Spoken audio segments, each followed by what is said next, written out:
going to try to keep this short, but I don't know how short I'm actually going to be able to keep it. I'm not really thinking super clearly. I'm kind of exhausted, only working on a few hours of sleep today, so bear with me. I'll go back to where it started.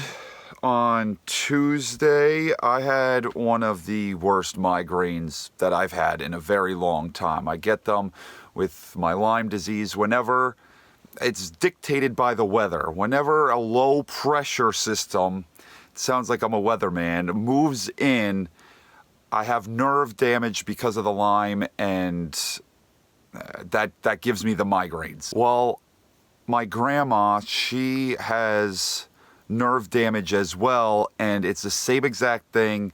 She gets these insane pains in her leg whenever a low pressure system moves through, so we've always been linked up that way. I was thinking about her. I mean, I get so many headaches, but this one was just especially bad, and for whatever the reason, I was thinking, I wonder what's going on with Grandma. I wonder how she's doing, if she's managing through this okay.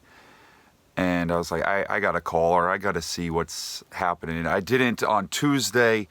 I was out of it that entire day. So then that brings us to Wednesday, and I was like, all right, I want to call and I want to see, what's happening. I called.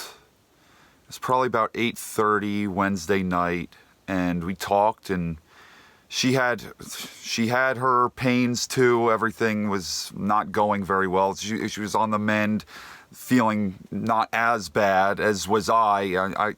It's just like after the fact, we get so worn out and exhausted for being in so much pain that all we want to do is just like relax and not really do anything. But she sounded fine. It was like a regular conversation. Well, then,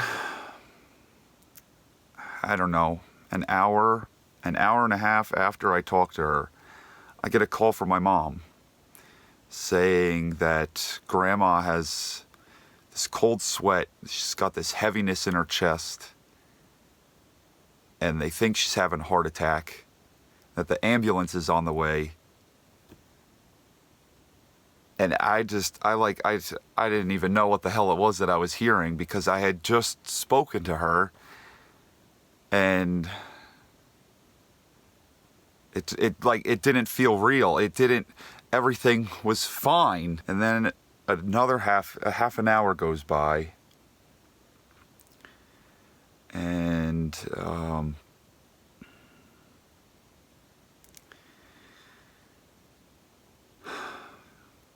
I should say this, she's okay. She's okay right now. But last night was really scary. So the ambulance came, and they picked her up, they didn't. They were going to take her. And she's in a wheelchair, and as she was going out, she passed out. She went unconscious, and she was gone for about 10 minutes. I don't know how much of this I'm actually going to include, what specifically happened. I don't feel like it's right for me to put all of the details out there, but she was gone for about 10 minutes. And if not for the incredible work of the EMS workers, if they didn't do everything, she probably wouldn't be here. And being so far away, not being there, not really knowing what the hell was going on, I don't have the full picture. I don't know is she stable. I don't really know what's going on, and it's like haunting me. It was like hanging over me, this phone call that we had, and I kept having this thought running through my head that was the last time I ever talked to her. Growing up, dealing with my Lyme disease, being that we lived next door to each other, as I was homeschooled because of it, I'd always go over to her house and we'd spend time together. spent a lot of time. I spent a lot of time there growing up. They got her, they revived her, got her in the ambulance, took her to the hospital, and I went then to the hospital. Again, I don't want to like share too many details. They had to, the operation that they performed on her, everything went incredibly well. Everything, she's stable now. Everything is okay.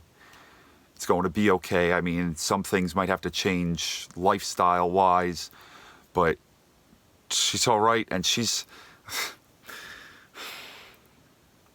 keeps her sense of humor, which is great. Like, I guess one of the first things when she came to, it was like, she said something along the lines of, "The butter did this to me," which is,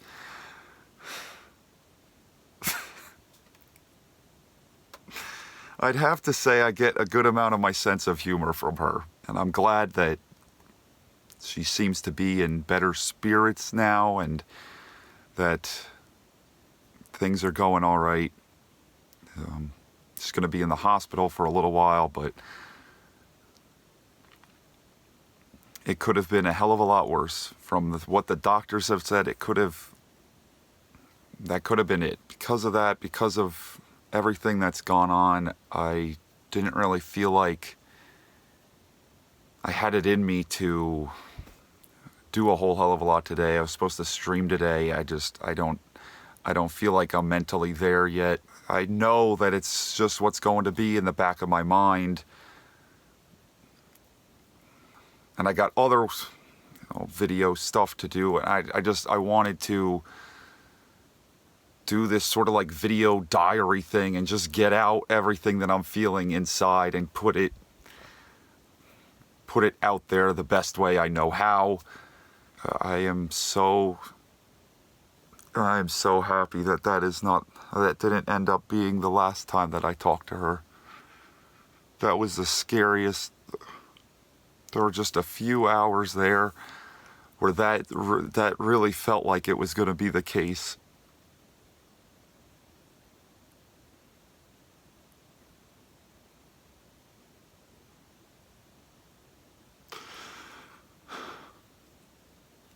She did so much for me growing up.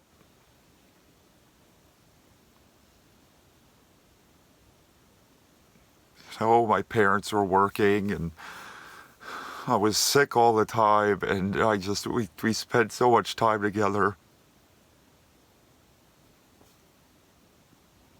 Thankfully, it seems like things are going to be okay.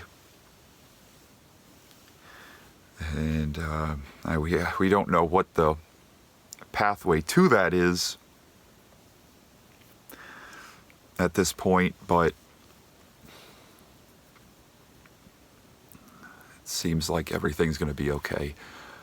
So I think I pretty much have said everything I wanted to say. I'm sorry with the stream. We'll do it on Monday. I'm going to end the video there. Thank you guys.